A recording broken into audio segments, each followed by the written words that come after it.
Welcome to the Nerdstorm Podcast. My name is Kyle. I am the host, and joining me today will be David and Hayden, and we'll be talking about things like World of Warcraft, Destiny, NES Classic console that's coming, and the Xbox One and PS4 goodness of what we'll be expecting over the next year or so.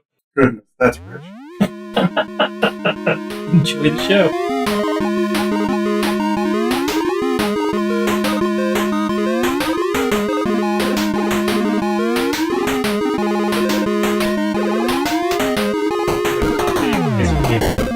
That topic they don't want to hear anymore. Thanks everybody for joining us for the Nerdstorm Podcast. I'm joined by our host today, Kyle Ricketts, voice like hot dogs. Take it away. Also sitting over here, the world's #1 Garfield fan, Hayden T. Smith. The number one. I've probably never read a single Garfield comic. I can let you borrow. Okay, yeah, you. like you need that in your life. I had colored pencils. I got. Did you ever see the animated cartoon at all? Yeah, I saw the cartoon. Weird. I saw the absolutely horrible movie. Ready. But Garfield was not really a thing that was in my media spectrum. Party. See, I don't get that. See, like, and with my wife, she absolutely loved the Friends part of the Garfield cartoon. So You like married her? the farm animals and stuff like that. Oh, She absolutely loved that part. the worst part. So- The part that nobody came from. That's not true. I thought it was cool too. Like I enjoyed Garfield Then that's more. why you're married. Yeah, that's why we are married. Oh. Okay, so there's a show titled Garfield, right? And then you have like the first part of the show is Garfield, and they cut to like a farmyard where there's just like these retarded animals, just like doing whatever. It was like no introduction. It's like, oh, there's an egg with feet, and his name is Sheldon. You get it? And there's a pig and a duck. And I don't know, rooster. Just all these stupid things. Like you didn't care Switch to the about farm animals. anything they were doing. Sort of like when you're watching the Teletubbies and it cuts to like the real kids doing real And stupid stuff. Wasn't It's like, I want more the Tubbies. pig's name Orton? The pig's name was Orton. Horton, I think. Horton? Was it Horton? That was Or no, Horton. or it wasn't. But anyway, he You was the screwed it. leader. Like he was basically the one that tried making sure the farm was doing everything it was supposed to, and it never worked out the way it was supposed to. Well, There was always shenanigans. There was always crazy stuff happening. And you're always going like, where's Garfield? on the season finale, did they carry away Horton by a leg? Like, so with it being a turns out cartoon, there's a spider. never really a season finale for a cartoon because none of the plots were very cohesive or like stringed into like a huge open story or a story arc They in never general. explained like why we were cutting to a farm. Well, in because Garfield. the original Garfield cartoon, it was just Garfield, and then later on they called it Garfield and Friends because Garfield met these farm animals. Like he knows these farm animals. No, he doesn't. Yes, he does. He never went there once. Okay, in the Garfield and Friends, he did not, but in the original Garfield cartoon, he did, and This is a and major it became problem popular. because that was never aired once. It was aired though, and it was so like the farm animals were popular, so they created the Garfield and Friends cartoon. They were dumb. I thought they were. I thought they It were was funny. just the stupidest. You want to see like Garfield not getting along with Normal? That's great. Kicking Odie off the table? That's wonderful. Slamming his face into a bowl of lasagna? That's great.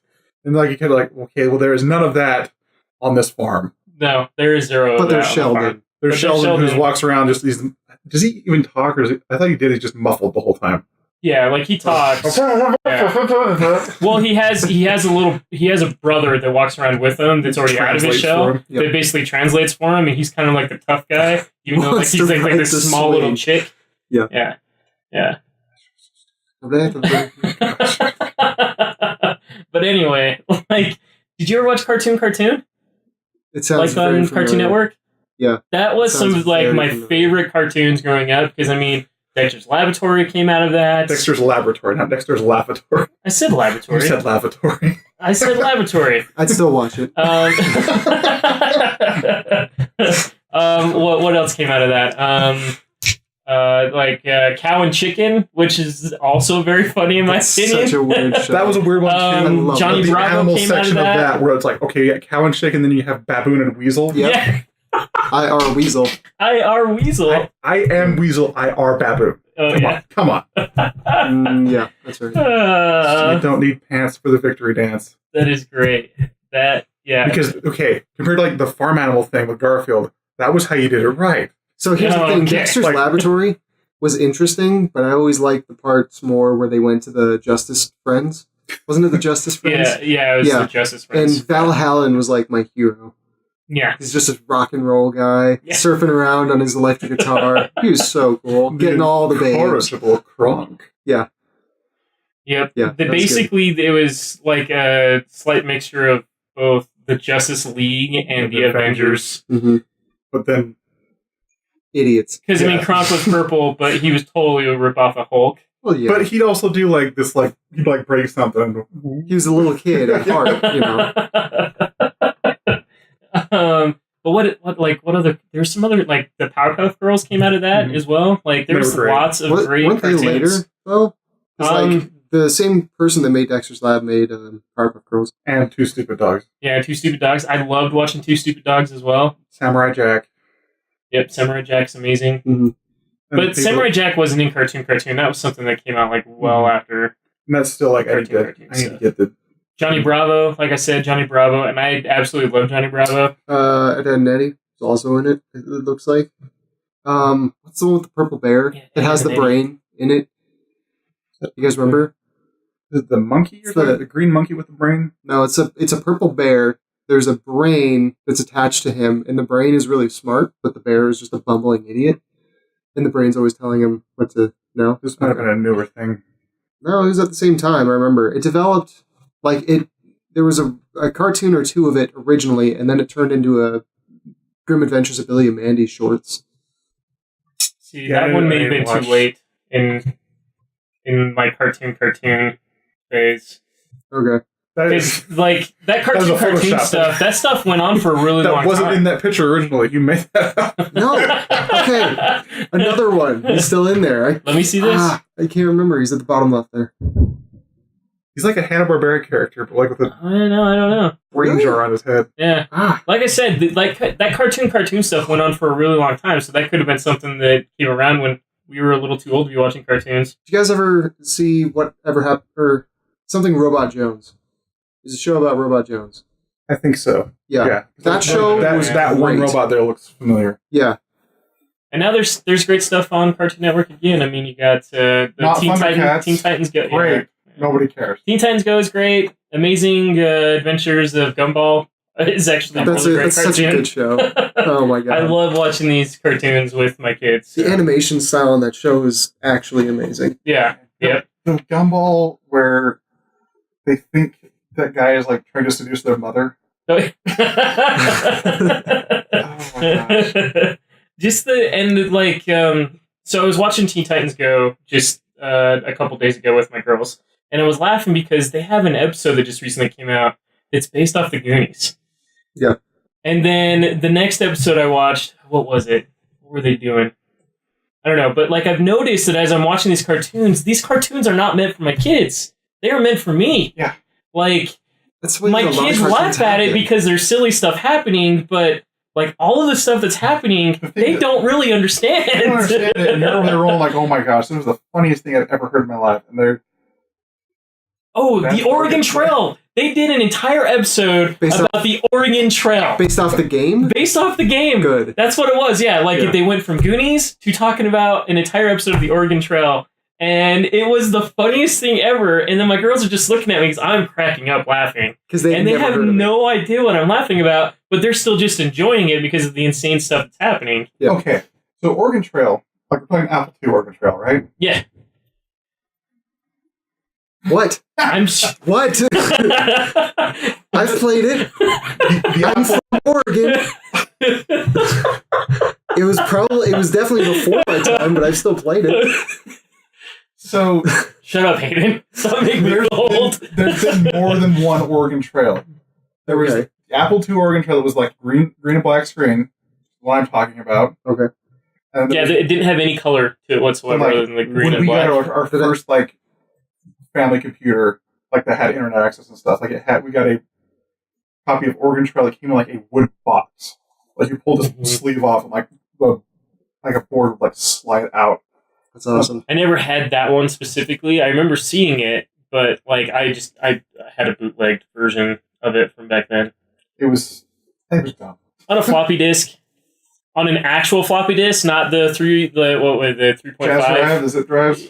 No, not even the Jazz drives. The ones that was before that. The ones that couldn't. The 3.5 Hard disk? floppy disk. Yeah.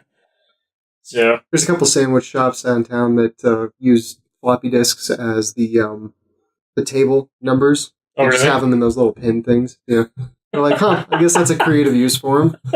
I mean, you can't really do much with them now. I mean, like some computers don't even have friggin' CD drives on them anymore. It's just, it's all digital. So, do you want to hear, like, the saddest tale? What's that? So, you know, like video game stuff? Yes. Like, a lot of it. Way too much of it. Like, you have an entire storage unit just filled to the brim with this stuff. It's called your house. No, he has an actual storage unit. My mom worked as a teacher for a very long time. Mm-hmm. When she worked at North Park Elementary, a school that is now not a school, but a park, because they bulldozed the whole thing. At least it's still half correct. When did they do that?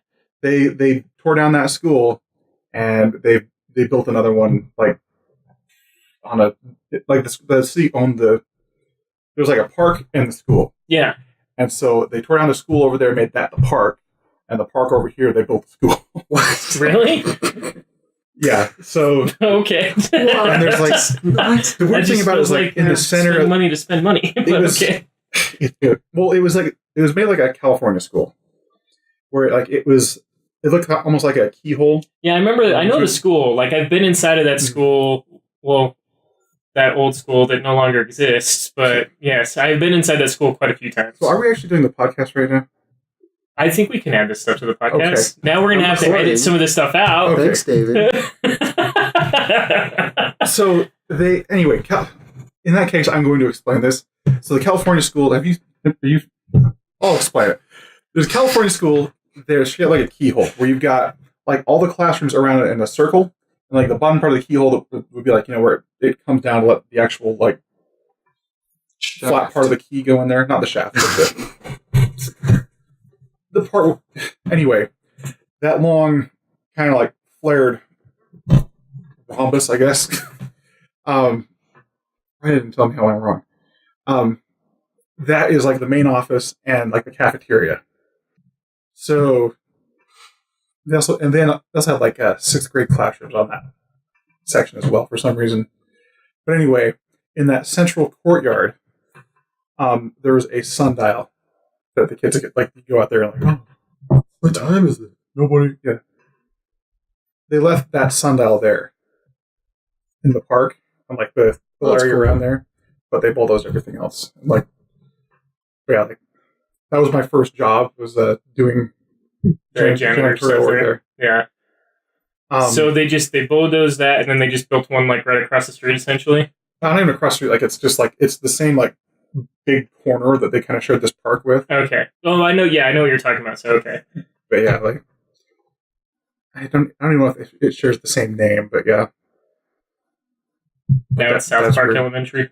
We took a chalkboard off just the wall. They moved it south, just a little bit. Well, we can't call this north anymore because I mean we moved it about a block south, so we'll call it South Park Elementary School. That would have been fantastic. Just the clueless Mormons at the top of the chain don't know what South Park is. Yeah, it's like what? They Google South Park Elementary and figure out what comes up. I don't think this is the right one. There's always these poor kids just walking out, like they're sitting right in front of the school in a line. A little chubby one in a red big parka. Halloween there. We had a lot of chubby kids there. Do they wear like the blue beanie with like a little... Anyway, I'm going to tell you a story about South Park. North Park Elementary. Oh, is it red? Yep. So that circular courtyard in there would have like, there's like a covered area, like where the roof covers are like right in front of all the classrooms. Mm-hmm. So, you know, you don't walk out straight into the rain. So I worked there as a janitor, like I said.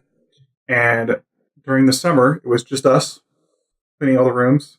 And one day we brought a motorcycle in there and grabbed one of the teacher's stopwatches and like did laps around that. Just leaving big old skid marks all over the Well, it didn't leave it. Like it was just like you could, if you were retarded, like you could try to leave skid marks there, but you didn't want to because it's like, okay, there's a rough brick wall on one side, and then there was just metal beam, just every so often on the other side. So it's like, if I screw up, I'm gonna die. Yeah. I'm probably leaving pieces somewhere. But yeah, we did that, and there was also like,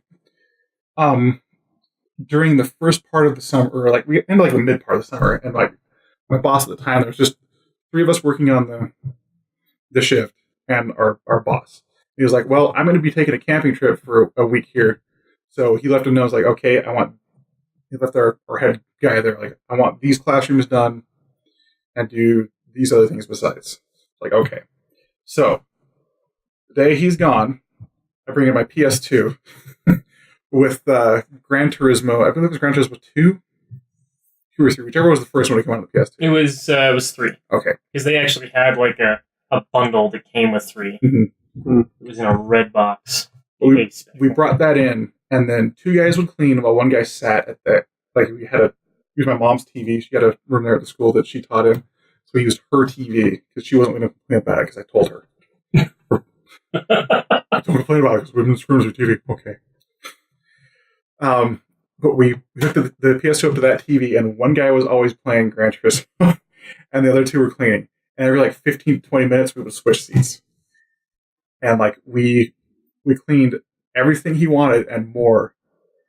But we also did like almost every endurance race in that game. That's brilliant.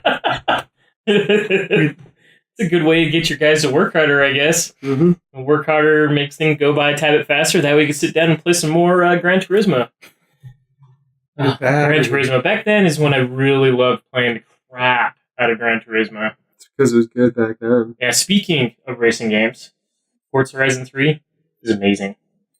So you finally played it? Yeah. Cool. Not a lot, but I Did you played get a a free little copy? bit of it. I did get a free copy of it. Oh. The Ultimate Edition even.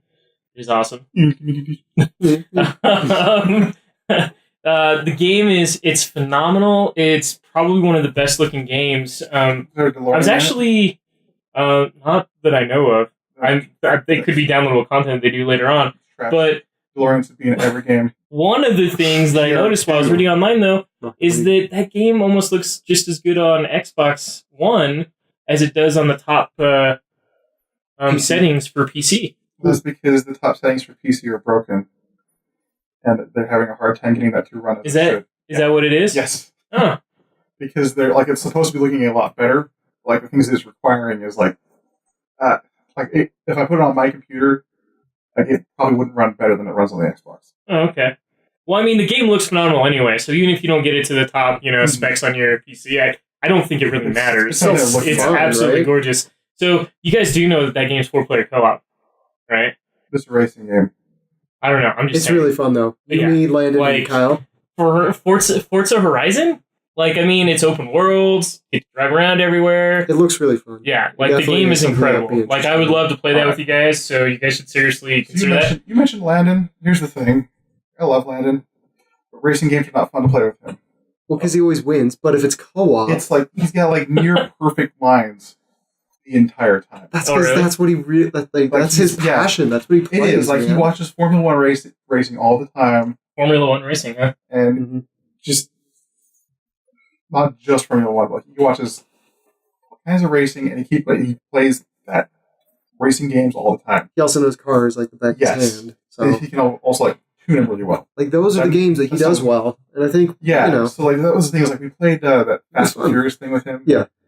And like, I was like, I will never catch him.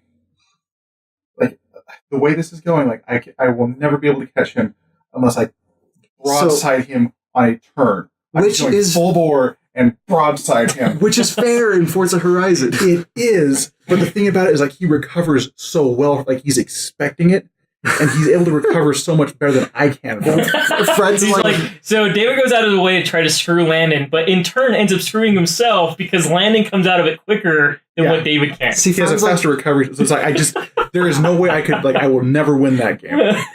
But You win against Landon is what you're saying. Yeah. Yeah. You might have a chance to win against myself or Hayden. You're not. I'm not worried about you. I've never actually played a racing game with you, so I can almost stay behind Landon. Man. yeah, like that was the thing. Like, you'd keep up with him pretty well, but like I was just like, I never have a chance. This is just not. It's also because I played Forza, just the normal Forza 5 and 6 a lot. Like, those games are amazing. I'll never forget. Like, we Gran played Turismo can't hold a candle. remember Project Gotham Racing 2? Well, on the original Xbox. I I played guess it was that. Project. Yeah, it was Project There's Gotham 2. 2. Yeah, 3 was on the Xbox 360. Anyway, found you could link the Xboxes up with System Link like you could do with Halo, and so we had like a 4-person race set up, and we had their friend Lauren, who was he's a screwball, but we got him set up so Landon is in the front place and Lauren is in the front place and Landon is right behind him. And so we're like, right before the race starts, we're explaining all the controls. Like, okay, right trigger forward, left trigger backwards. Like, all this. Like, okay. She said, right trigger forward. Yep. Left trigger backward in the line. Full blast. And I'll start.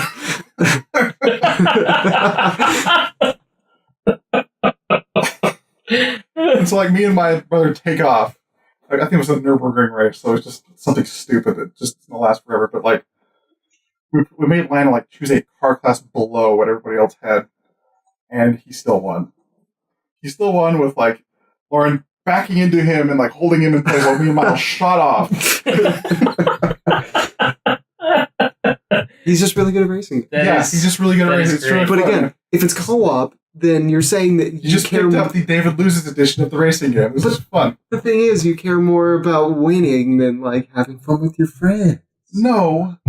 Here's the thing.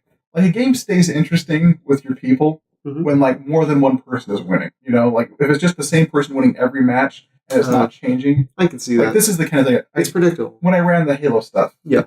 All those years ago. When we did Halo 1 system links, Halo 2 system links, Halo 3 system links, Halo Reach system links. But anyway, when you run those, like, you have to watch. Like, if you want people to play that game, you have to watch the results. Not necessarily, like, is your team winning, but like, okay, who's doing the worst, and what do they seem to have? Like, what do they excel at? And let's do a game type that they can feel like they're, King Dick on Nerd Mountain for once. And like, when you play those games and they start laughing and having fun, then it fuels everybody else and doing stuff.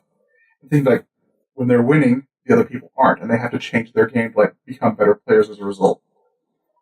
Hence the reason why I like games that allow us to party all together instead of versing each other, because I don't want to hate any of you guys. I love you all way too much. And I don't want you to hate me because I'll destroy all of you and, make you feel really bad about yourself. You're really great at Overwatch. Thanks, Kyle. I am actually really good at Overwatch. She plays great Roadhog. I mean, I play great Roadhog. She does play a really great Roadhog. But speaking more about Xbox, though, we got Gears of War 4 here on the horizon. Matter of fact, the Ultimate Edition and the console come out. What's that? The Forza Horizon. The Forza. Sorry, you said Horizon. I was like, So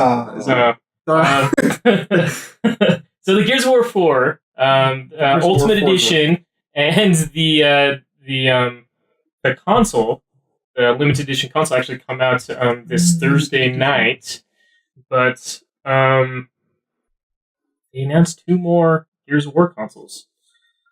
different types. Different types. We got a 1 terabyte coming. Mm-hmm. It's white. That's the slim, of course, and that'll come with a copy of Gears of War 4. Does it have any decals or anything on it? Or is it just no straight decals? white? No, it's just straight white. There's no Crimson Omen. There's nothing. No, just the limited edition 2 so it says terabyte Gears one. of That'll War be limited the edition Crimson console, one. and there's nothing special about it. It's so well. This when one, that happened before, the Final Fantasy limited edition console. That was a pretty good one. yeah, and what made it limited edition is there was a little bit of Final Fantasy text on it, and you got a faceplate. So it's still For your more. Xbox. No, the one thing- the faceplate was a pre-order bonus from GameStop, and Oh, they was that only had exclusive? so many. Oh, you know wow, what made wow. it? You know what? The only thing different on that console was? It was a 320 gig hard drive. It was And the the hard fact that it drive said Final that said, Fantasy on it? Final Fantasy 13 on like, the little banding on the hard drive, and that was it.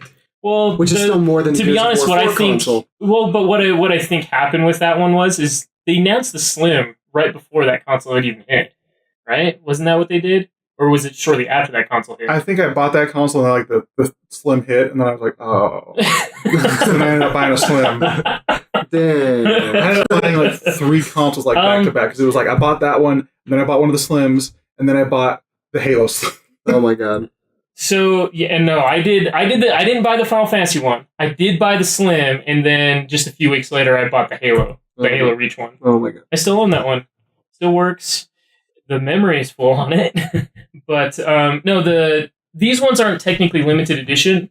Well, at least one of them's not, and that's the 1 terabyte. That'll just be white. It'll come with a copy of Gears of War 4. If you get it soon enough, you'll actually get all of the other Gears of War games too. I think aside from Judgment, I think just 1, 2, and 3. Nobody needs Judgment. We don't need to talk about it. But they have a 500 gig Are you passing judgment on blue one that comes with Gears of War 4. It's a slim, blue. Does it have a Crimson Omen on it? It doesn't have the Crimson Omen on it now. Look better if it was It's black just all and white. solid blue. I don't like. So I think they're 'Cause going when with you think blue of Gears of because. War, So You first think of off, the color well, blue. hold on a sec. JD Hold on a sec. Phoenix. Yeah. The console's exclusive to GameStop and Microsoft's website. Those are the only 2 places that you can get the console. And that's common of Microsoft. It'll always be available on their website. It won't only be available exclusive to only a specific retailer. Sure. The GameStop controller that's exclusive right now is the JD Phoenix controller, which is a blue and gray controller. So I think that's the reason why they did that. Is it kind of ties in with the controller a little bit. Makes sense. But yeah, so same deal. But it's what I wanted to talk about. This is insane. Like we're getting new bundles. Like what, every other month?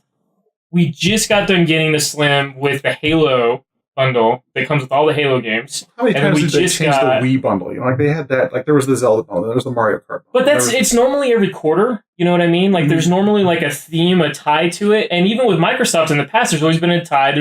We have the spring bundle, and then we have the holiday bundle. But they would have the special edition consoles as well. But these aren't these. I mean, aside from it being blue, that's the only thing that makes it special. That is pretty special. The slim ones came with the 500 gig comes with Halo. And they're not blue.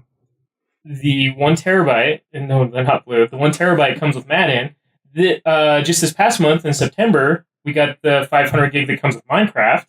Madden's not doing very well anymore. And then, well, Madden's kind of a season title, you know, like it's a seasonal title. People will play the crap out of it at the beginning or the end of August because that's when the NFL's starting up.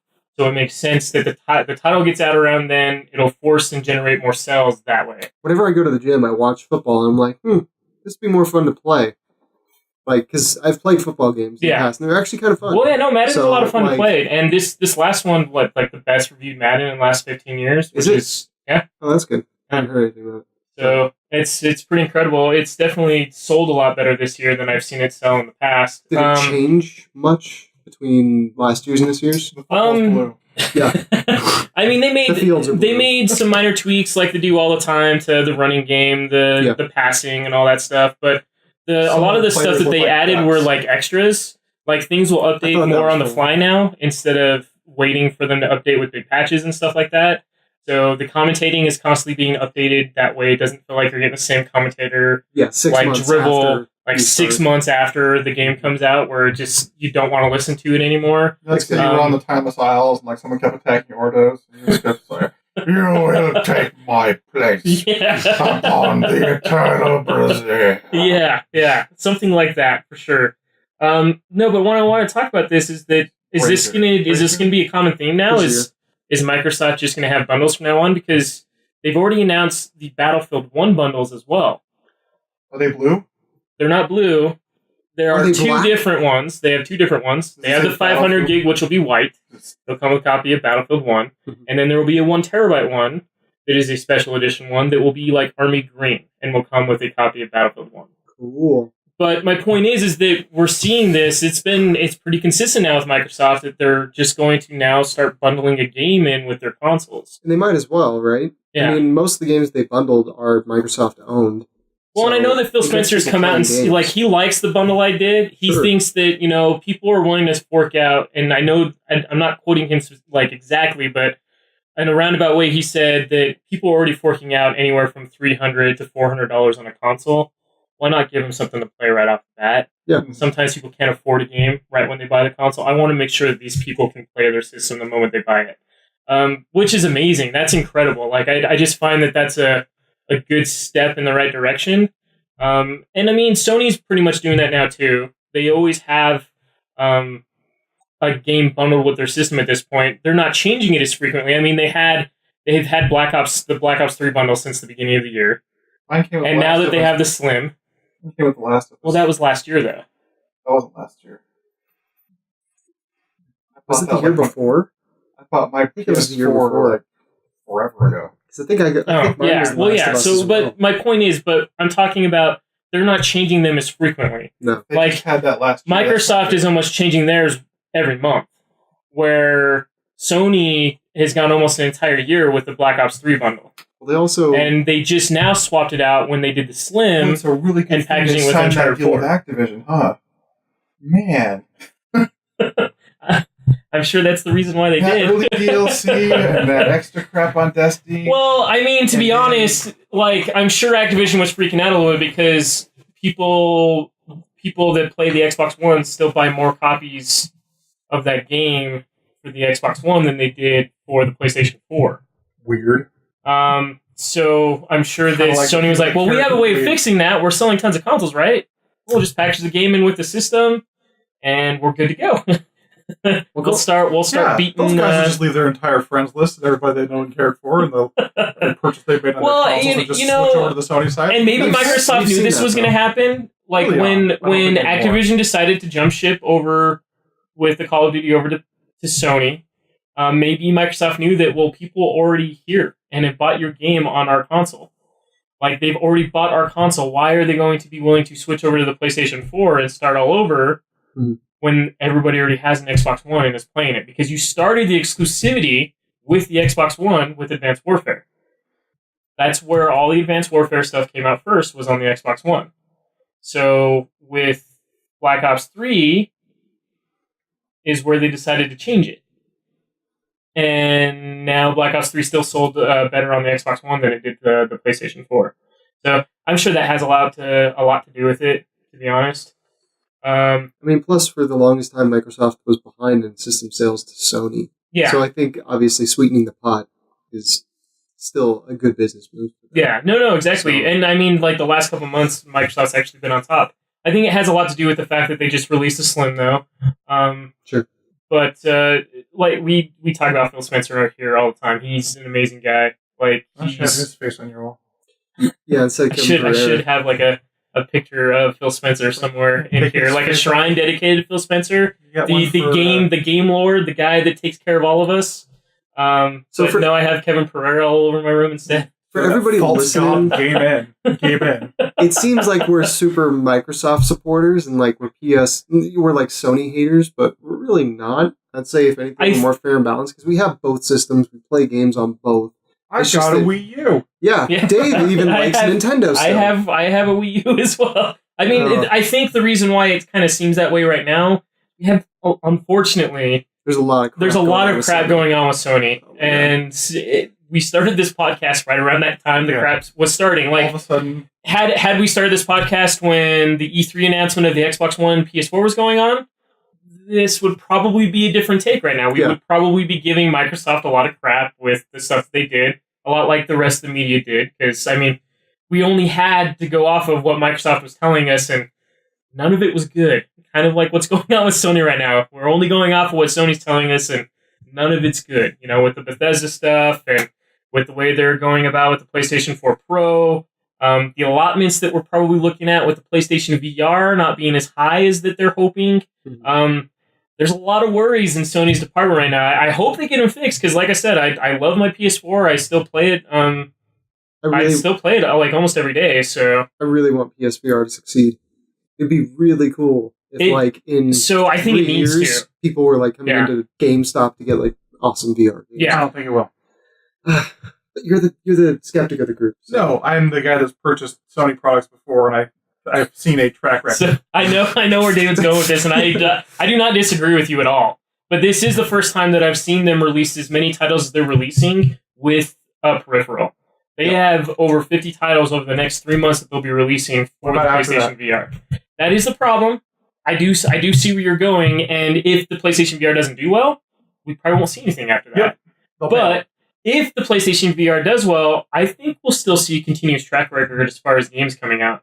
The benefit that we have now is that the companies, the developers, have decided to kind of fight against the fact that, oh, it's only going to be exclusive for the Oculus, or oh, this game's only be exclusive for the Vive, or oh, this game's only be exclusive for the PlayStation, VR.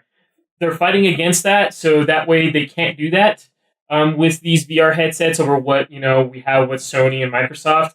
Sony and Microsoft make more sense than accessories to Sony and Microsoft, if that makes sense. Well, it would just be unhealthy for the entire VR industry. Yeah, exactly. It's sort of the same way with console stuff. But we do need the PlayStation VR to kind of kick off because it's the cheapest avenue of getting into VR. Well, that's the thing. The other thing why you need it to be supported. Yeah.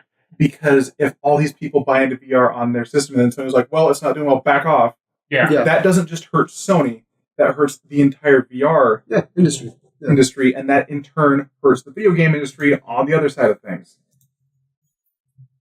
Because if every platform has VR, and all of a sudden it didn't take off, less developers are making less games because, okay, it failed here, and it's by chain reaction failing other places. Like, that's not good. Yeah, no, exactly. And in that side of things, I think I don't think Sony had any business doing VR.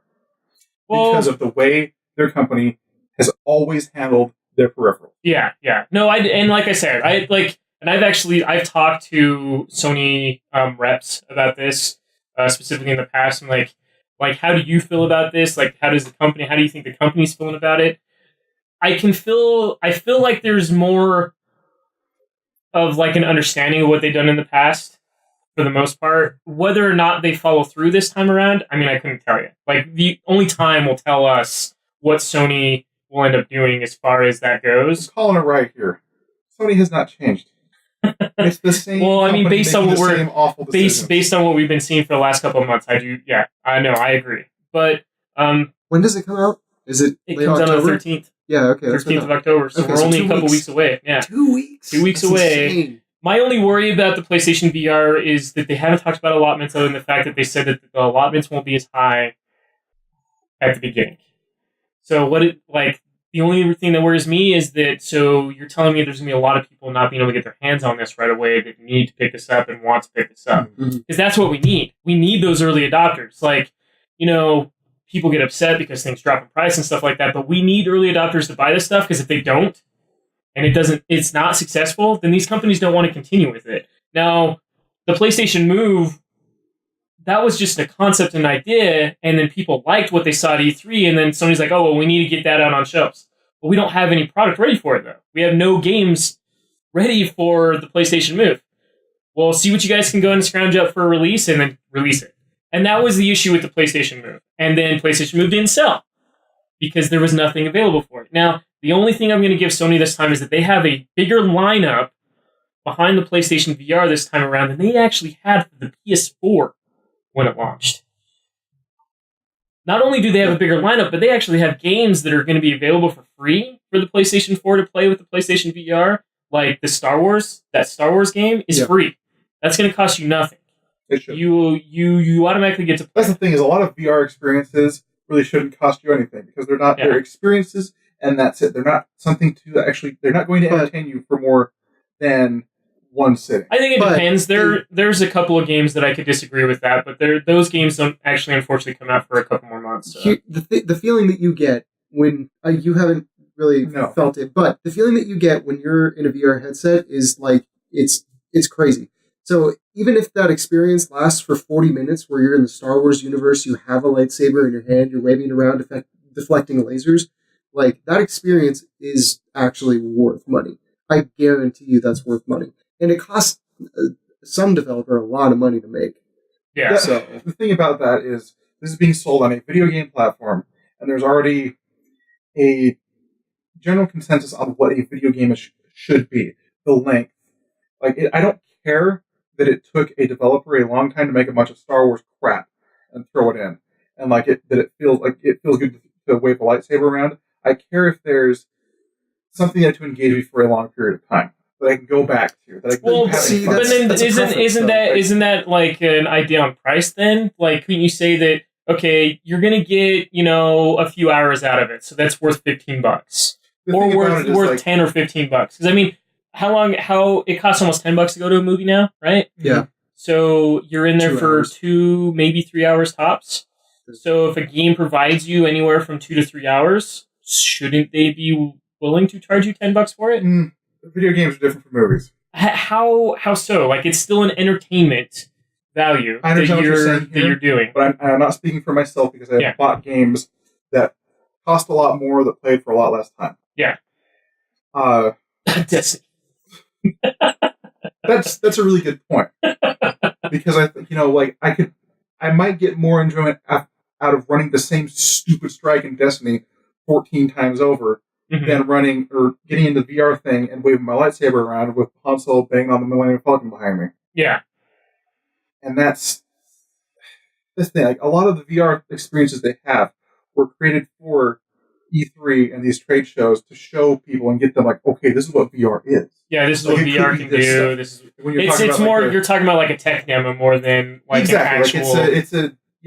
This is what we can do with this. And I do think that's the reason why the Star Wars thing is free. Is it is more of like a tech demo thing than like an actual full on experience. But like things like, for instance, the Batman VR. Like, I think that one has more of an experience to it. It's got a story they've built around it. It's got a way that you play it. It teaches you how to play it. Like, there's steps through playing that game where, like, I could understand the Star Wars one. It's more of just, hey, you're gonna move a lightsaber back and forth, and you're gonna get into the Millennium Falcon and fly that around. So I could understand where you're going with that, as far as like what we're talking about with a tech demo, and then maybe something they actually built from the ground up as a video game. Now, I do know that a lot of these VR games, they're not coming out at the $60 price point. A lot of them are ranging anywhere from like $20 up to $60. And I think that's the reason why, is that developers and publishers alike are starting to evaluate, okay, this is what we have available for this game. This is probably closer to the price that we should be charging for this game, instead of releasing something that gives you maybe 2 or 3 hours of enjoyment at the $60 price point like we got in the past. Like, I do think that developers and some publishers are starting to actually evaluate those decisions. But to kind of get back to Microsoft, because there's one other thing I wanted to talk about with that. So they've been talking about for a couple weeks this Nintendo 64 emulator that was going to get released on the Xbox One, because now the stores are merged as one with the Windows 10. And it got released for the Xbox One. And everyone's like, oh man, Nintendo's going to go out and sue the crap out of Microsoft for this. I mean, aside from the obvious, an emulator of any sort is based on whatever you decide to do with it. They can make the program. It is your decision whether or not you want to do something that might be a little illegal. So a lot of people was like, Microsoft's going to get sued if they do this. And it went live on the Xbox One. People downloaded it. Of course, they put, Nintendo 64 emulators on there, so they're able to play Nintendo 64 games now on their Xbox One. I think it's 24 hours later, Microsoft, of course, pulled it. So on GameSpot, they were able to get a quote from a Microsoft representative, and all they said is that it violated policy, which is why it was removed. We love to see passion for gaming and enjoy supporting all types of game and application innovation. While Win64 E10 was initially available to the Xbox Store, further reviews showed it violated policy and is no longer available. The full Windows Store policy can be found here on their website. But they actually pulled it because they were, they knew that people were going to use it for the wrong reasons. Yeah, exactly. So, that's kind of fair, I think, on Microsoft's part. I'm not super butthurt about it. Yeah. I mean, they still it's still available on the Windows Store through your PC. So, I mean, you can still download the emulator for your PC if you have a PC that can run it. You just can't put it on your Xbox. You just can't put it on your Xbox One. So, I just thought that was interesting, and people that have downloaded already, it's not going away. They still have it, so they can still go ahead and, continue using it. So if you're one of the the lucky ones that still have the... Sell that Xbox for so much money. Oh, yeah, I know. It wouldn't surprise me if people are already friggin' doing crazy stuff like that. That's the most idiotic thing. $700 Xbox because it has like... Yeah. So the Flappy Bird thing. Yeah. Like, Flappy Bird was was a huge thing, and the guy thought it was bigger than he anticipated, so he pulled it. And so people were selling their phones for ridiculous amounts of money because that was the only way you could get a hold of Flappy Bird just for that to play stupid short amount of time. Yeah, just to play Flappy Bird.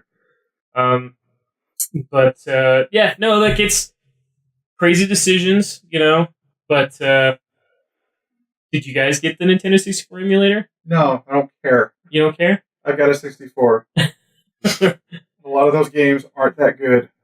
I'm sorry. Compared to today, I don't. Yeah, I don't disagree with you. You know? There's only a few games on the Nintendo 64 that I will actually sit down and play still. So, Banjo-Kazooie. Well, no, because I can play that on Xbox One right now anyway. Say it like Emma says it. Banjo-Kazooie. Banjo. I mean, it's kind of the same principles with movies too, right? Like a bunch of old movies are like sort of the best thing ever for people. Like some people say that.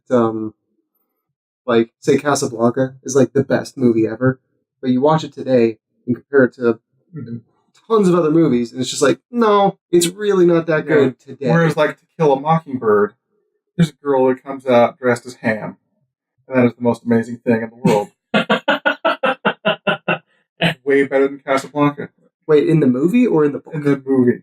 Like, she comes out in this, like... I'm pretty sure it's in the book, too. I think it's in the book, too. Yeah, it's in the book, too, yeah. It's just this, like... It's, like, one of my favorite internet pictures, because there's just, like, this girl in, like, a giant, like, papier-mâché costume that just looks like a giant ham, and it just says ham across the front of it.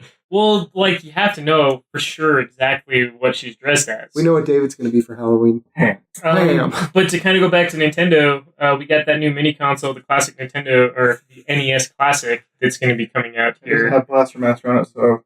Oh, yeah, let's don't need to worry about it. Get Nintendo some more money. Nobody cares. I don't know, like, I'm still super excited for it. $60, dude. Like, $60 for that? $60 for no Blaster Master console? It still has all of the Super Mario Brothers games. It's got Castlevania. It's got the Metroid game. It's got Mega Man 2 on it. Punch-Outs. People are going to buy, like, Legend of Zelda. Like, this console's definitely going to sell. Yeah. The issue that people are having online right now is that we've already starting to see some of these consoles. Matter of fact, I think here in a couple of days, both Sega and Atari have versions very similar to this that are coming out. They have a bunch of games preloaded onto it. These ones, actually, you can play your old cartridges in it, too. So if you have, like, a Sega Genesis cartridge, you can put this in this new re-release of the Sega Genesis and still play from the cartridge. I let someone borrow my Sonic and Knuckles cartridge, and I never got it back. Well, I got good news for you. What? This new Sega one, it's preloaded on there. They got all the Sega, they got all of the Sonic games. So can I put Sonic 2 in there, and then load up Sonic and Knuckles? Oh, yeah, that's right. That I don't know. See? Just because it's something that's preloaded. Like, I couldn't tell you for sure. Who knows? Maybe there's an option when you go into it, is like, do you want to load this with Sonic 2? That way you can play Knuckles in Sonic 2. But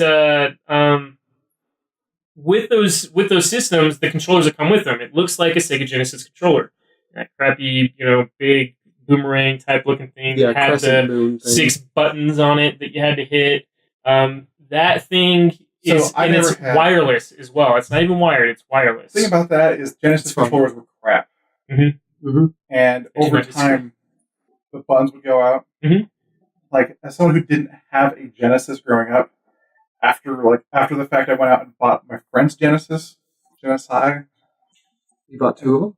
I got 2 or 3 actually, but like none of those controllers have like all the buttons working. There's always one that just like you have to just wail on to get it to hit.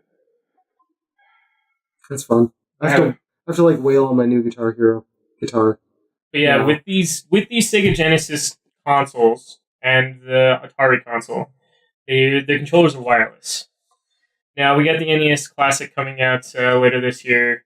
It's going to come with the controllers. It doesn't have the cartridge support like the others have. It doesn't have the cartridge support, which is dumb. I do find that a little ridiculous. I think it should have the cartridge support. I'm hoping that they give us the ability to at least buy stuff off the store app on there. I mean, it probably won't happen, but I kind of hope that that's what they do. However, They should. the other thing is that the controllers are wired. And I don't know if Nintendo did that based on that they want that nostalgia thing. They want it to be a cord controller because they want to make sure you have that nostalgia thing. But I would assume that, or they're trying to cut costs, but I would assume that the wireless technology that they would have to use in order to make that work with like a classic Nintendo can't be that expensive. No, and if they're not doing the cartridge support, then they can't be going for full, retro. Yeah. Right? They can't be going for full nostalgia. They said something about the way they display. They've actually done work to the games that they're releasing on there. Mm-hmm. Which, they had to, so that way it doesn't, when it goes to your high definition screen, it's not all stretched out. But there are other platforms that do something similar, just with the cartridge itself. Yeah. Yeah, there's the Retron 5, the newest one that they have, plays multiple different cartridges, and will run them in both the high definition format. That way it doesn't stretch it across your screen, so it kind of upscales it. Or with the with this classic NES, the way this one's working is that you can play these preloaded games in any format that you want. You can play it in the original old school format. You can even play it in the format of what it would look like on a TV from back then. Great. Where's Blaster Master? You can play it in the high definition format. That way, it goes across your entire screen and it doesn't look all stretched out. So, they are doing a little bit of work. So, I guess my complaint is, it doesn't have the cartridge support that probably should. And it doesn't have Blaster Master. I don't know if you missed that. It would be cool if it had Blaster Master. I'm not going to lie, David. I'm sorry that it doesn't have Blaster Master for you. But the other thing that I'm a little disappointed about is, why not just wireless controllers? Yeah. They're... It's not else to put batteries in. Who cares? They haven't had a problem. Well, you could always charge them. That's what they did with the Wii Pad. The tablet thing. Or the Pro Controller. Or the 3DS. Nah. No. It's all that stuff is just... The way I look at it is if Nintendo puts that kind of stuff in there, then the price goes up to $100 or something. They don't give that. Well, stuff. see, and that's why I said it could be price. They're trying to cut somewhere. As far as price goes, just keep it cheap. It's just I don't know. It's a little disappointing.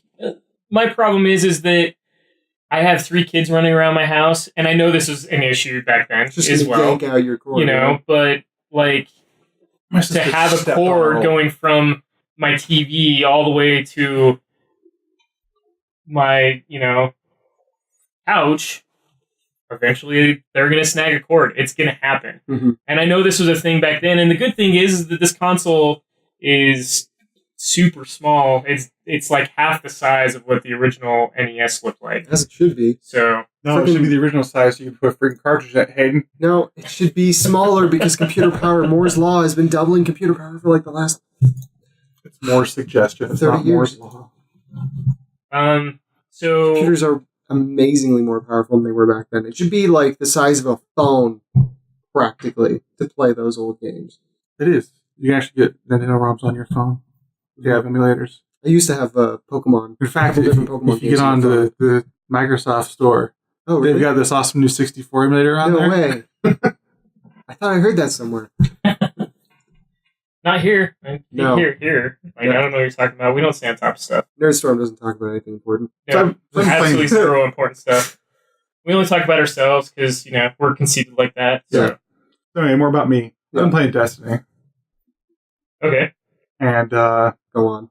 We got our Galahorn. That quest is pretty cool. Riveted. And they give you a exotic version of the first gun you pick up in the game that has that cracked sight. I heard about that. Yeah. Called the Kofstov or something like that. But it has there's 3 different bars in or categories where you can choose between okay, do I want to have semi-auto fire or burst fire or full auto fire? And then it has other categories where you can choose the stability or there's all, you can really customize that gun any way you want. Also, the first legendary that I ever got in Destiny was the Devil You Know. This is hand cannon. This is the best thing ever. I got that gun. I hate the fact that I didn't get that gun originally. It's amazing. I got that gun up, and nobody that I was playing with in our fire teams could ever keep up with me in kills because I just one shot everything's dead. It was great. And it had 13 rounds. It was the best thing ever. I loved, like, at the beginning of Destiny, like, that was my favorite thing to use ever, was a hand cannon. Like, I thought the hand cannon was the coolest thing ever because it was easy to get those headshots. They're still fun. Yeah, and, like, they're quick, and you reloaded pretty fast as long as you had the right gun. Like, I love the way the hand cannon felt. Like, but I like a lot of the guns in that game. Like, that's one of the things I absolutely love about it. So the thing about it is, like, I got my second Vanguard package. I got a W&O out of it. Yeah. A year 3 W&O. Yeah? Is it any good? Yes. Really? I was worried about it because, like, man, I remember going in there and out killing everybody in these dungeons. Like, I don't know if I can still do that or what to do with the hand cannons. So I walk in there. I've got 97 kills and 33 headshots. Next guy down has 60 kills. Like, all right. Nice. Back on top. I don't know. Like I said, I keep hearing this stuff about it, and I still have my worries. I will probably, end up picking it up anyway. It's been another week, Dave. So how do you feel? So I just hit 340. What's the cap this time? 385. Oh, okay. So I believe they recommend 360 for the heroic dungeons and 370 for the raid. So the thing about it is they've had a bug or an exploit or whatever you want to call it that is natural for the Destiny ecosystem because Bungie can never get it right. But basically it was like if you in the Omnigul strike they put in Dark Below, where she shows up like and screeches in my freaking face like 3 times. Scares the crap out of you if you've never done it before. Because of the light levels that you're at now, you can actually kill her before she disappears. Ooh. Oh, really? And if you killed her there, she would drop a ton of stuff. And what you do is just you drop her and then die. And you pick up all the stuff she dropped and then load it back up and just keep farming her that way. Yeah. So she would drop everything she would normally drop, and then you just basically don't have to go through the whole crate. The thing about this is she also guaranteed you like a blue drop at like 365. So they took all that out. So you can no longer kill her until the end of the raid, and like you can't they adjusted the blue loot.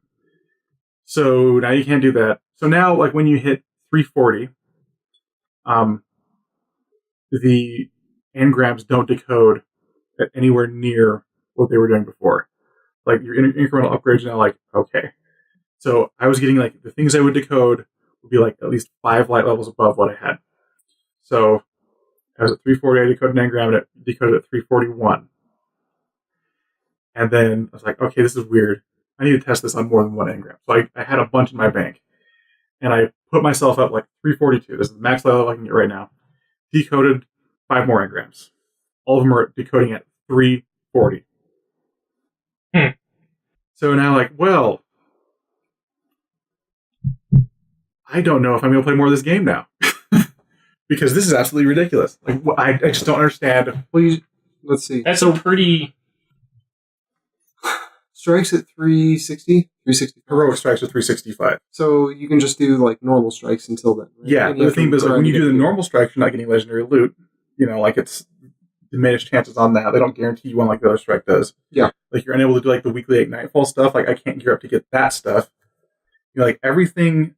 So like, how is it they want you to gear up from that point to get into the heroic? Apparently it was doing this exploit on Omnigul before they patched it. Because now they've locked it all out. Like you can't. Well, okay, so they patch it, but there's got to be something else that's built into the game to get to it, right? The thing is, like you can do these strikes. Like supposedly there's blue gear that will drop slightly better, and you fly your way up that way. But the other thing they talk about, like you remember the Court of Works? Yeah. Mm-hmm. So they've got a new section called the Archon's Forge, and you get these. SIVA offerings, they call it, and you go and put them into a computer, and like it'll start a little match down below that you jump out into. The thing about this is, one, it's buried like in this cave system, or like inside this like ship you walk into, not necessarily ship, but like some fallen crap you go all through to get there. So it's not out in the open like Court of Works was. You walk into the room in Court of Works, you can tell if people are over there. And 2, you can only carry 1 SIVA offering at a time of any level. And 3, they don't tell you, what these things, like what the light level that they summon or anything is. Like I had like this like perfected or something, like offering, pure offering. And I threw it in there, and the guys that came out were beyond what I could handle. Like, they were just question marks. Okay, that's real cool. And the final point. When you put your offering in, you have to immediately jump out into the room because they then throw up a barrier that locks everybody else out. So this is a public event style thing that they're locking other people out of. You can use a Siva key to open that up, but it is essentially destroyed the social nature of what that thing is supposed to be. Of you like fighting some big great monster, and a bunch of people coming around around the like corner.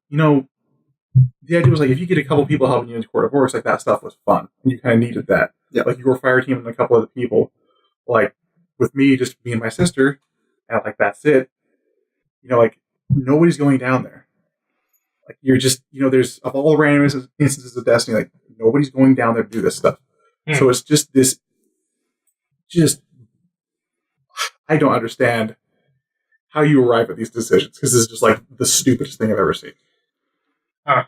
Well, I mean, I can't put a lot of input on that just because I haven't played any of it. But now, like, this is the first time I've heard something semi-negative. That's not even semi-negative. That's like, this is like, okay, you've ground my progression to a halt. Yeah. And the things that I do to like claw my way back up here are just chores again. Yeah. And again. Well, it sounds like they're trying to stretch as much of that content as they possibly can. Well, the thing and the only people that will get to progress through this stuff really fast is like people that are literally playing from sun up to sun down. Yeah. Again, this is the utter failure of this game the third time, where it's okay. We're going to lock you out of the things that you want to be doing: the heroic strikes, the nightfalls, the raid. Like, I can understand the raid being the final thing that you're trying to do there. That's fine. You can count it on the other side of that. But the heroic strikes and the nightfall are things that, like, you feel like you've wasted a week if you weren't able to do that when you were playing Destiny. Like. Quick question: have you played the PvP? I have. Does it drop better gear? Because that's the only thing I can think of. He was dropping gear that was at my light level. So okay. Like I was at like 338 legendary drop off there, but it was like it's not great, it's they've repurposed a lot of the old stuff. There's some, like a Hopscotch Pilgrim pulse rifle, which was a good pulse rifle back in the day, but I got better stuff now. Yeah. But the thing about it is like, you're still getting matched up with people that have played that game way too much. So it was just like, we got matched up against a team that was just like working together in perfect unison. And it was like, what is even happening here? Just. Yeah. Now, I also heard that blue engrams can transform into exotic gear as well now, because it used to only be legendary. I think Megan got a blue engram that did that. Because that's the only other thing I think of, is that from the normal strikes to the heroic strikes, you're just grinding engrams. And then decoding them and trying to get as many. But again, like the exotics that come off that stuff are going to still be at the lower light level. Are they? Yeah. I used my 3 coins and got a 4th horseman off a guy, and like I already had that gun and it dropped at a lower light level than anything I needed, so it just got immediately broken down. Yeah. So that's like, again, just okay. I may have got something to drop, but it wasn't worth anything. Yeah. It didn't help me in any way. So progression was not made, fun was not had. Yeah. Like it just, and if anything, like it makes me more angry that like, okay, this is worthless. So that's been a lot of fun. And like I don't know if I'd recommend that game now, just because like unless this gets better, like it just. Well, maybe it's something that they know that they need to fix, and they're in the process of trying to fix it. But I mean, Bungie moves at a glacial pace with their updates and stuff like this. This is very true, and that would be my worry too, as far as something like that goes. Like my biggest issue is like, you look at World of Warcraft, like because that is the thing that Destiny is chasing after, whether they want to admit it or not. Yeah. Like the way it's an MMO with progression. That I think is their issue. They shouldn't be chasing after World of Warcraft. I think they should on a lot more things. I'm not saying that they shouldn't like pick from the quality of life stuff. I think they should be chasing Diablo. I said that last time. I will say it this time, that they should be chasing Diablo. The games are built the same way. Where with World of Warcraft, you're paying a monthly fee to get additional content over time, right? For free. You just pay for the expansion. You're paying that monthly fee. That way. Just put your computer on mute, Kyle. Sorry about that, guys. Steamy. Yeah. But Hot singles where you're rare, paying yeah. a monthly fee with World of Warcraft, you expect additional content when you get an expansion. With Diablo 3, you're not paying that monthly fee, but they're still making sure you're getting additional content. They have constant season updates every couple of months. That brings you back into it. They update classes. They update gear. And they would have it be- different pieces of gear. Would it be terrible to like heaven forbid you run another character? You know, like the leveling process from 1 to 20. Yeah, see, and Or I like think that No. I think if Destiny took cues, if it and was and I more- really hope that this is something they're doing for Destiny 2. They took cues from Diablo. That's exactly what they could do, and people would have fun doing it. That's Diablo is doing just fine doing that. World of Warcraft alone is copying things from Diablo right now because Diablo has a lot of great quality of life type stuff in it. The season thing is what fixed what was wrong with Diablo. Because Diablo was having a lot of the same issues that Destiny's having currently. And Diablo doesn't have the raid progression. It doesn't have the strike progression that Destiny has. So it would be easy for Destiny to mimic Diablo and have stuff that makes it better than what Diablo is. On the other side of that, because it's already built up, like, okay, you have a dungeon raid progression. Like, you kind of have to look at World of Warcraft to show, like, okay, this is also doing that. And the thing I bring this up is World of Warcraft, you know, I haven't felt like I've been locked out of stuff so much. Like, I was waiting for, like, just specific drops, like, at all. Like, if I wanted to be at 340, I could do that in a day if I wanted to. If I was my heart content, like, that's the path I'm going down, I can be right there. I can't do that in Destiny. I can't be at 365. You know, like, I could spend the day grinding for dumb garbage in their strikes, and I wouldn't be there. You know, like, that's a flaw. Yeah. And, you know, on the same side, it's like, I could be raid ready in World of Warcraft, and I can't be raid ready or even dungeon ready in Destiny. And that's frustrating. Yeah. No, that is frustrating. And that's, you know, and that's a progression issue. Like, they haven't set this up correctly. Yeah. And I don't like. And that is definitely something that they could probably take from World of Warcraft, but to kind of springboard from that with World of Warcraft, we had the raid, the Mythic raid just come out this last week, right? Just went live. So of course, when a Mythic raid goes live on World of Warcraft, we have a bunch of guilds all over the world trying to of Warcraft. Try to compete for the top name, the top spot that says that they are the number one guild for this raid. It was completed in 2 days. Not even that. I think it was a full 24 hours is what it ended up equating to. It's pretty quick. Well, 24 hours, they were able to complete all of the Mythic raid for the Emerald Nightmare. Aside real quick, they had a 3-man fire team that completed the new Destiny raid without dying. Oh, really? Nice. That was just So, today. So I mean, there's a lot of questions about this. Like, did Blizzard make this too easy? Now, one thing I want to kind of jump into real quick. This is not tier content. This is not content that generates tier items. Normally, when you go into tier content, that's where the difficulty kind of ramps up. We kind of had something. Nighthold will be the first set of tier, yeah, because we still have what are they calling it? There's a raid that we're going to have between this one, the Emerald Nightmare. Trials of Valor. Is it Trials of Valor? Yeah. Trials of Valor is going to be the next raid that's going to be available to play, and that one isn't tier content either. But a lot of people are saying, is Blizzard making this stuff too easy for us to play? Because... No, like, if you look at it, like, if you look at Wars of Draenor or Pandaria, like, the raids that they released early on were a lot easier. And, like, as they stepped into... Yeah, like, High Maul, people destroyed High Maul really fast, too. Within a few days, they had that one completely done. And when we finally got to Blackrock, that was a lot more difficult. It took them a little over, like, about a week in order for people to start, actually beating the Mythic Blackhand, to actually start beating Blackhand. And even if you just look at the basic, like, the LFR curve. Yeah. Like, what you had to do and know in, like, the Mogashan Vaults. Yeah. By comparison to what you had to know in Siege of Argamar. Siege of Argamar, like, what you did in LFR was very similar to a normal raid. Yeah. Like, there was a couple other things you had to do differently. If you've done LFR in Siege of Argamar, you've done the normal raid. Yeah, exactly. Like, Bogoshtan Vaults, like, you had to, like, if you're running that, the only thing you had to worry about was, like, your tanks basically taking in the right spot and not standing on the giant toilet bowl in your Elegon. Mm-hmm. Like, that was it. It was a tank and spank all the way through. Yeah.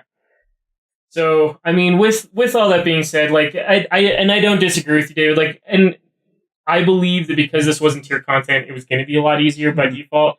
I could say they could have probably maybe tuned up Mythic maybe just a tad bit more, just to give a little bit of extra difficulty to it, because, like, even people were going through normal in one night, in one sitting, they were able to get all through normal with no problems. The other thing that I'd like to bring up is, if you want tier content the gear curve this time around is a lot easier to deal with. I mean, you have legendaries that can possibly drop out of your world emissary quests that you're doing.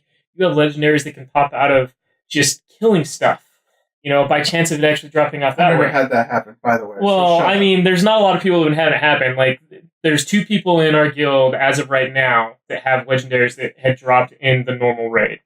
I think that's kind of what it is, though. I think that's more of what it is that we had the normal raid. People are already being able to get this gear that they probably shouldn't be able to get. Not only that, but your artifact weapon is based on the artifact power that you get. And as the more artifact power you get, the stronger your weapon becomes.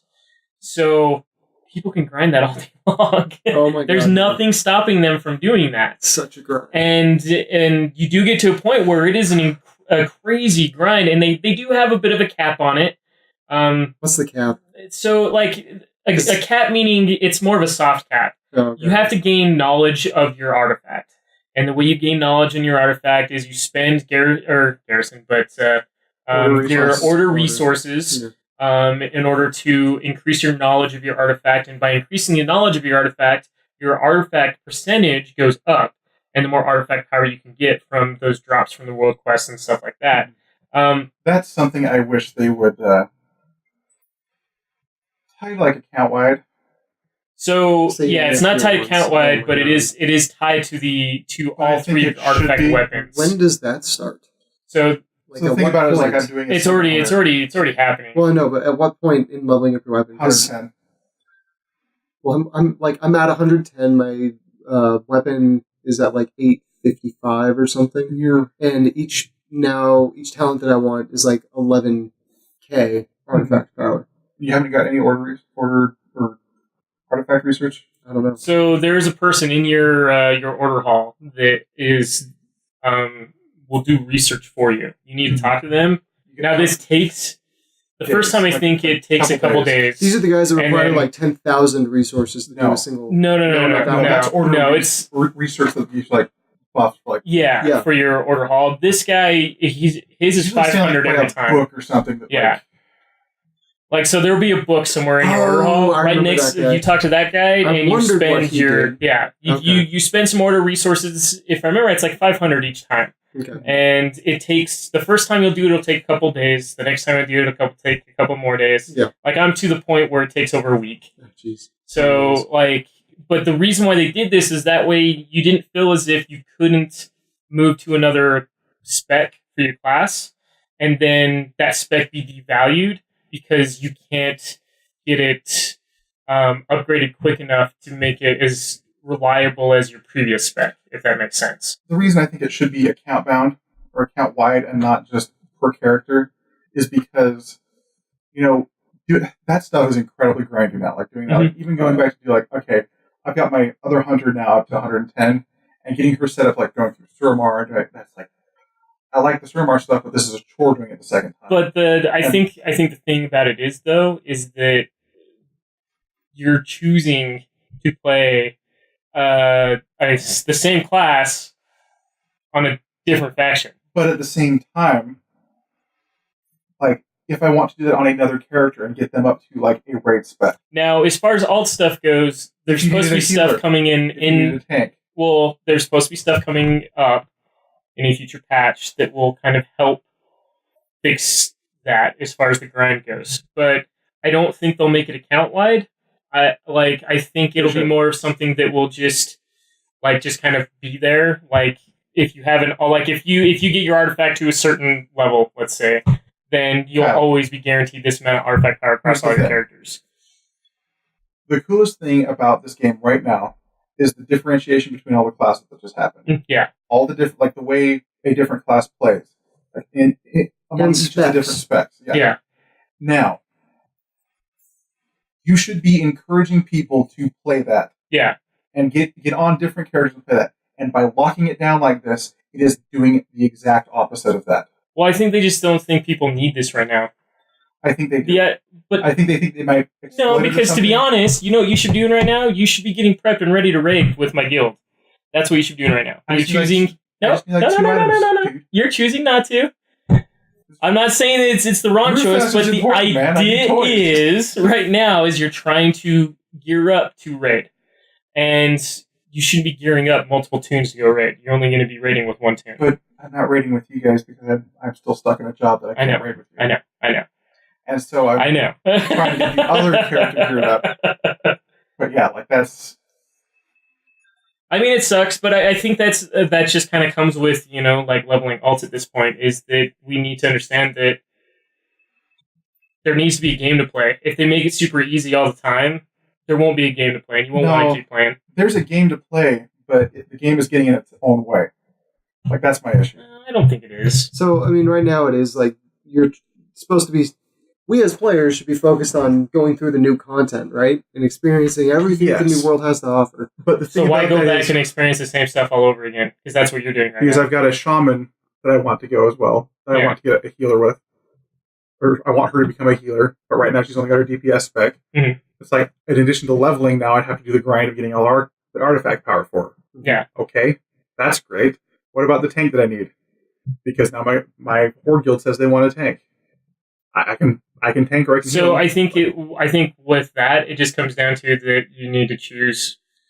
You only get one guild. You only get one class. And it's not that. It's more of the, like, you can't do everything all at once, dude. Like, you can only. There is that, but there's so also much. Like, I don't need the same thing to take. I feel like you're trying to make everyone else happy instead of trying to make yourself happy. That's what I'm saying is, like, okay, I blow through this once with one character, and I'm like, okay, that took me, you know, an exorbitant amount of time, but I took my time and did this. When I blow through the second time with a character, I'm being throttled now by the artifact power instead of by my knowledge or anything else. Yeah, and the artifact power I can understand. The one thing that I will disagree 100% with it forever is the rep grind.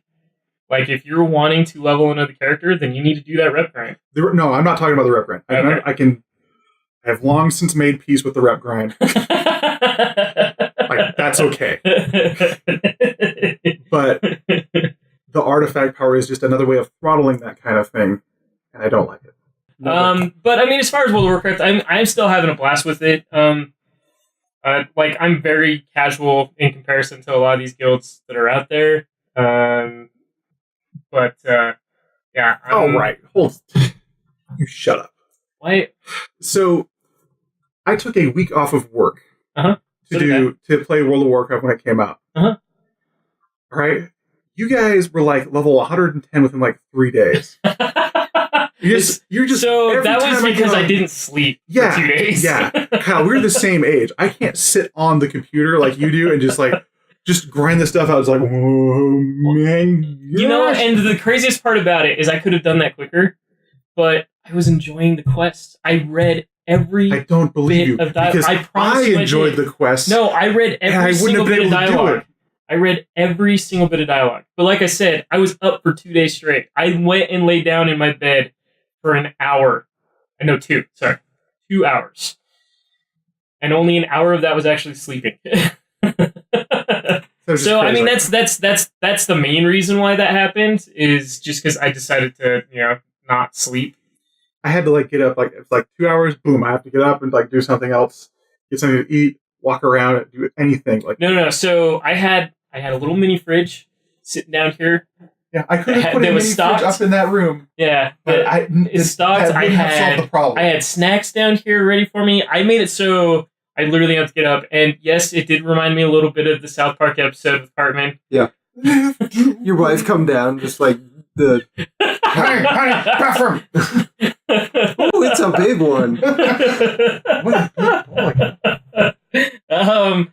No, but literally, the only time I ever got up out of my seat was to go to the bathroom. Like that was legitimately the And only to me, reason. like, that's a lot more hardcore than the way I play. Okay, so yes, that part was hardcore. But as far as like rating and stuff like that goes, like I didn't take the time that I needed to take. Like I could only take a week off work. You know what I mean? Like I couldn't take more than that off in order to make sure that my character was properly geared for rating. That like that's the problem. Is yes, I took all that time. What's your Emperor Shao Hao rep at, Kyle? What's that? What's your Emperor Shao Hao rep at? Not as high as yours. Oh man.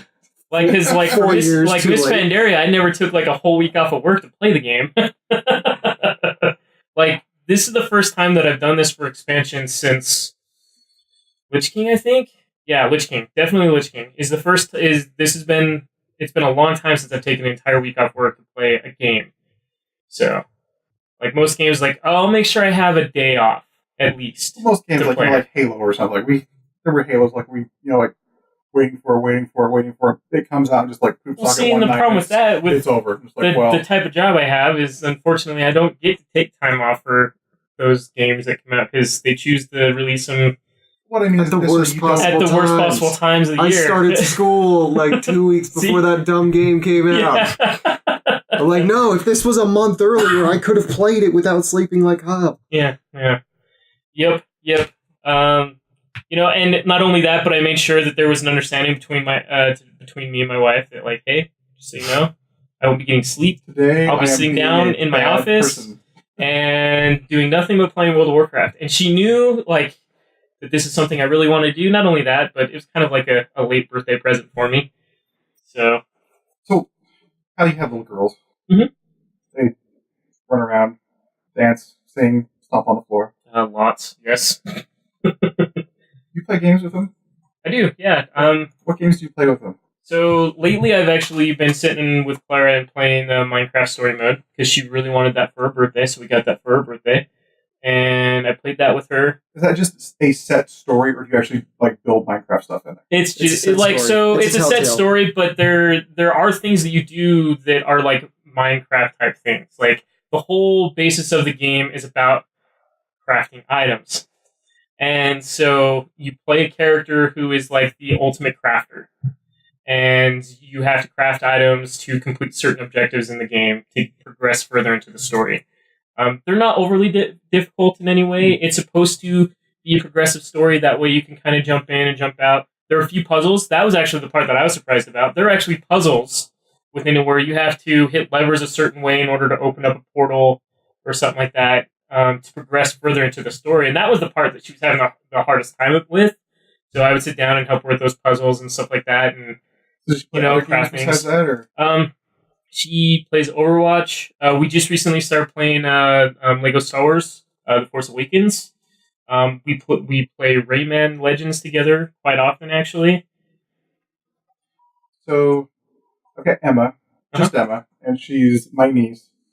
But she's just barely 5. Like, we've played Minecraft, recently got Disney Infinity stuff. Mm-hmm. But we also played, had her play, Super Mario Maker when that came out. She also played, we done Rayman Legends. She'll play that by herself. Like, I didn't let her know that was a 2-player game for a long time. And let her play by herself. So she got up to, I let her, kind of stumble through that. Yeah, kind of learn it. Figure out what she could do, and now she's amazing at that game. Mm-hmm. Like, she blows through all the really hard stuff, just running full blast. She still has an issue with video games, which it doesn't want to stop, look around and get the secret stuff and just burn through. I think most kids are like that. Even I was like that too until a certain age, where I was like, no, I should be exploring and trying to find this stuff that I need. But I don't know, it hit me yesterday, with Minecraft and Super Mario Maker and Disney Infinity, she's very used to me, making a level for her or a world or whatever, and then letting her play around with it. She's just, it's not strange for her to just think oh, well, David made this thing for me. David made the video game for me. Yep. And that's really weird. To think your dad or something built a video game for you. That was really odd. It's we were playing Disney Infinity and we said like, okay, we'll build like, I'll take the Cinderella castle blocks and I'll build you a Cinderella castle. So like I put like a stream underneath that goes underneath it, and like it's 4 times the size of like the set piece block they put in there for you. And it's just all nuts, and there's a whole place you can climb up and whatnot. But like, it's just I built it with the purpose of like doing this thing, and she'll go in there and do that exact thing. But it's I don't know. You learn a lot from like watching the kid like run through and experiment and explore and all that stuff. Like it's. So my favorite part, like watching Clara, my oldest, when she's playing the games, is that exact thing. It's just watching just her experience this. Like, I always try and find that for myself now. I've played so many video games over the years, and I love playing video games. There's not a whole lot that kind of pulls me in the way it pulls her in anymore. Like, Witcher 3 did it for me. Like, holy crap, that game. It is amazing. And I never wanted to put it down because that's what it did. The Batman Arkham series, for the most part did that. Mm-hmm. Arkham Knight, not as much as the Arkham Asylum and Arkham City, but they still pulled me in. And I really wanted to sit down and play them. But just watching her experience that, knowing that, like, everything's not just me. Yeah. Like, I mean, everything's new to, like, little kids experiencing things. So, mm-hmm. I mean, that novelty is very unique. Yeah. Yeah, exactly. Very powerful. Yeah. I think about it was like, she's got... So, I forgot to tell us, like, last week, but I unboxed the... I just bought, like, all the Star Wars characters first. Mm-hmm. And so, like, we're opening them up together, and, like... So, like, I open up Yoda and, like, try to go, like, hey, what do you think of this guy? And she's like, I hate him. She's like, I'm trying to hand it to her. She won't even take it. She's like, I said, okay, well, why don't you set these guys up? And so, like, you put the good guys in one pile and the bad guys in the other pile. Mm-hmm. Okay. So the good guys are Darth Vader, Kylo Ren, Rey, and Finn. Those are the bad guys? Those are the good guys. Oh, the good guys. Yeah. The bad guys are Yoda, Chewbacca, Han Solo, and pretty much everybody else in the Star Wars faction, like, that I did not name as good guys. Well, I mean, she automatically, like, she told me Yoda is the baddest of the bad guys. He is the mastermind of pure evil. I mean, he's green, he's got pointy ears, he's short and, like, wrinkly. It makes sense. Like, Megan Did she play him at least, though? No, she won't put him on the pad. Really? That's funny, because he's a lot of fun to play in that game. Even if he's a lot of fun, he's still, like, jumping around and, like, flipping and stuff. Like, that's kind of weird. Like, it's sort of evil. It's not, like, knightly, Like, I brought down my box of, like, other, like, Disney Infinity 1 and 2 stuff and dumped him out. I had the Hulk in here, and she picked him up. It's like, I hate him. And it was just like, it might be just because they're green or something, but it's just like... It's probably because they're green. She doesn't like green. But she likes broccoli now, so, like, that's a new thing. Who raised you? But it was kind of like, Megan came down and was trying to, like, no, that's actually because I shut up right now. Like, she can play this however she wants. Like, let her have her fun with it. Like, like, she doesn't need to care about the stories. Like, these are just figures for her to play with, and that's all that matters. And, like, Megan shut right up. But she's like, yep, that's it. But yeah, like, that was... She's been playing with Iron Man. Like, specifically Iron Man in the Hulkbuster armor. Okay. And he can still fly. Yeah. And, like, the flying in that game is kind of complex. It's like, I didn't really explain it to her. I just kind of let her play. Like, you can play around with him. And I've just been, building the world out and, like, putting more dumb things in there for her to find. And, like, as I've been doing that, like, she's just been playing with Iron Man, like, figured out how to fly him around, like, almost perfectly. She just flies him around everywhere she wants to go. It's like, it's pretty amazing. But yeah, that's probably all I got to say on that. Until next week. To sign us out, I have decided to tell us a story. All right? It's not about the Parisian catacombs, is it? So, once upon a time...